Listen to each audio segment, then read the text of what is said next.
नमस्कार दोस्तों, आपका स्वागत है अपनी YouTube चैनल PFP में। आज हम डॉक्टर रेड्डीज़ के बारे में चर्चा करने वाले हैं। स्टॉक अपने ऑल टाइम हाई से 25% नीचे चल रहा है। भारी गिरावट देखने को मिली है। पिछले साल बहुत ही ज़्यादा हाइप चल रहा था कि फार्मा स्टॉक्स कोविड में अच्छा परफॉर्म करेंगे।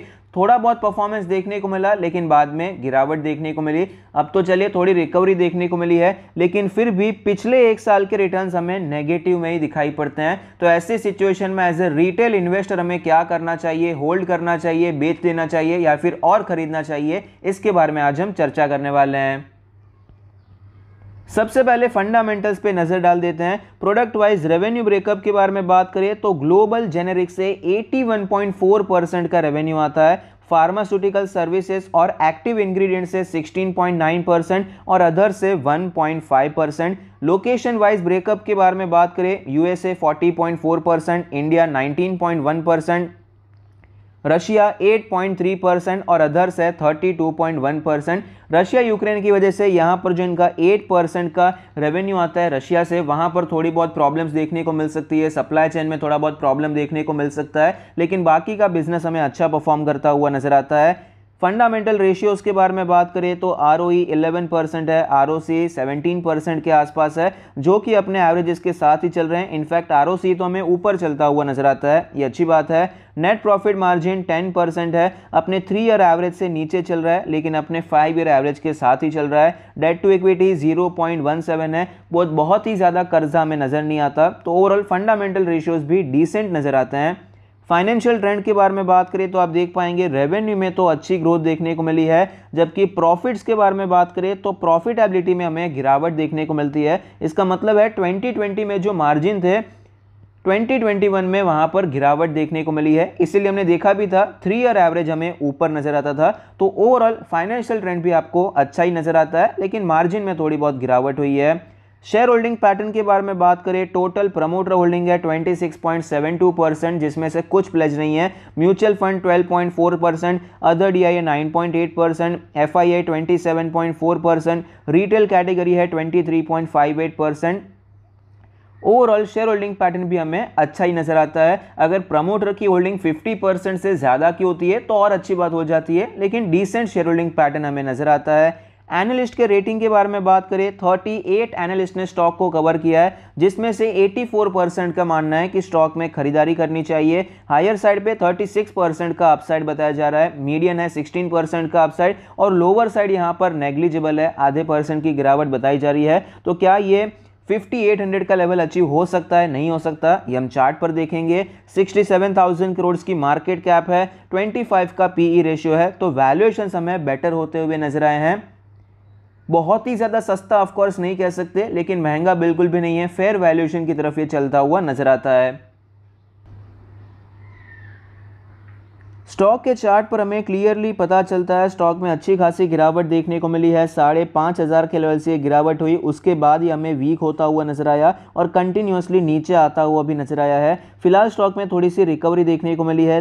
स्टॉक हमें 3,700 के लेवल से 4,300 तक आता हुआ नजर आया। आज हमें 50 डेज के मूविंग एवरेज के ऊपर की क्लोजिंग नजर आती है, लेकिन 100 और 200 डेज के मूविंग एवरेज के नीचे ही ट्रेड कर रहा है। डेली RSI 61 है, मोमेंटम बढ़ता जा रहा है, अच्छी बात है। वीकली चार्ट के बारे में एक बार चर्चा कर लेते हैं। वीकली चार्ट पर हमें पता चलता है 200 वीक्स के मूविंग एवरेज के नीचे ये पहुंच चुका था, लेकिन वहां से हमें रिकवरी देखने को मिली और ओवरऑल अब भी इसका जो ट्रेंड है वीक ही नजर आता है। रीजन ये है कि 20 वीक्स का जो मूविंग एवरेज है हमें 100 वीक्स के भी नीचे क्रॉसओवर करता हुआ नजर आया है। वीकली RSI 46 है, रिकवरी देखने को मिली है। काफी ज्यादा ओवरसोल्ड कंडीशन यहां पर हमें देखने को मिली थी।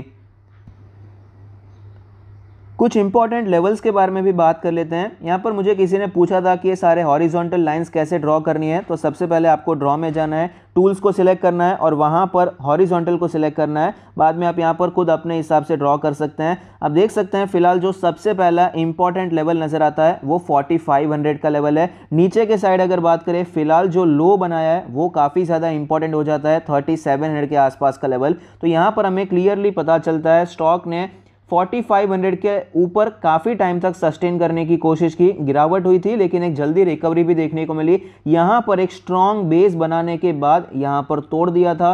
रीटेस्ट करके वापस हमें ये नीचे आता हुआ नजर आया और यहाँ पर जो बेस बनाया था उससे वापस हमें ये ऊपर जाता हुआ नजर आता है। तो फिलहाल स्टॉक के लिए 4500 का लेवल बहुत ही ज़्यादा इंपॉर्टेंट है। अगर ये तोड़ देता है तो अच्छी बात है, रेंज शिफ्ट हो जाएगी, यहाँ पर ये ट्रेड कर सकता है। लेकिन अगर ये नहीं तोड़ पाता है तो वापस हमें गिरावट देखने को मिल सकती है और वापस 3700 के लेवल्स भी देखने को मिल सकते हैं।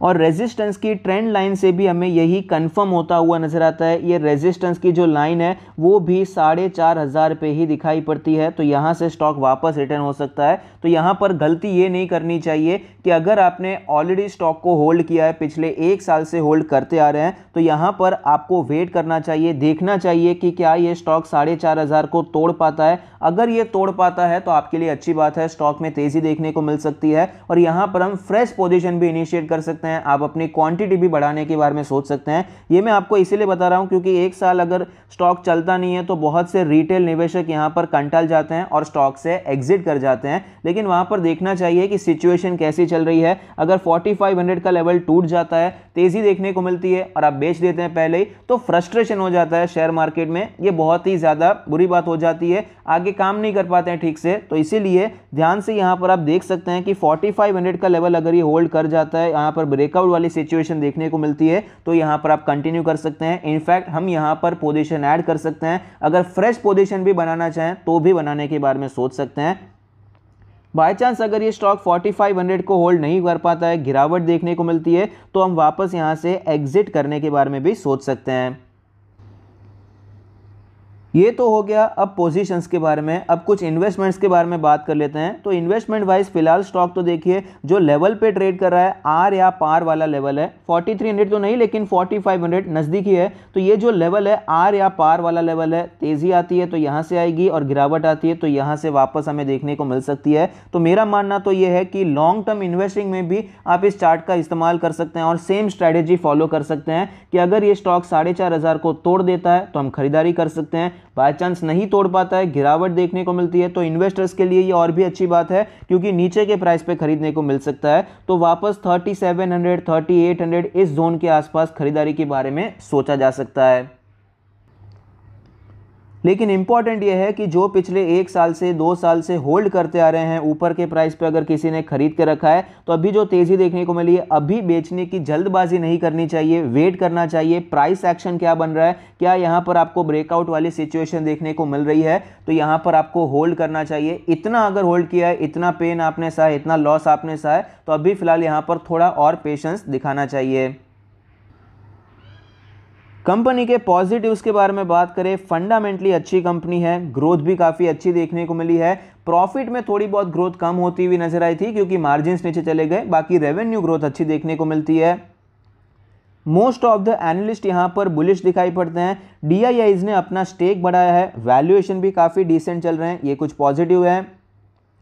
नेगेटिव्स के बारे में बात करें, टेक्निकल अब भी वीक चल रहे हैं। हमने देखा 4500 का लेवल काफ़ी ज़्यादा इंपॉर्टेंट है, जब तक उसके नीचे है टेक्निकली वीक ही माना जाएगा। एफआईआई का स्टेक भी हमें कम होता हुआ नजर आता है। तो ऐसी सिचुएशन में करना क्या चाहिए, शॉर्ट टर्म के लिए 4500 के ऊपर आप यहां पर खरीदारी के बारे में सोच सकते हैं। मिड टर्म के लिए भी 4500 के ऊपर ही यहां पर खरीदारी करना चाहिए, वरना आप यहां पर अवॉइड कर सकते हैं। लॉन्ग टर्म के बारे में बात करें, खरीदारी कर सकते हैं। स्ट्रैटेजी हमने ऑलरेडी चार्ट पर डिस्कस कर ली है। आई होप आपको ये वीडियो पसंद आता है, आपके इन्वेस्टमेंट और ट्रेडिंग डिसीजन को आप मदद करता है। Thank you, stay happy, happy investing.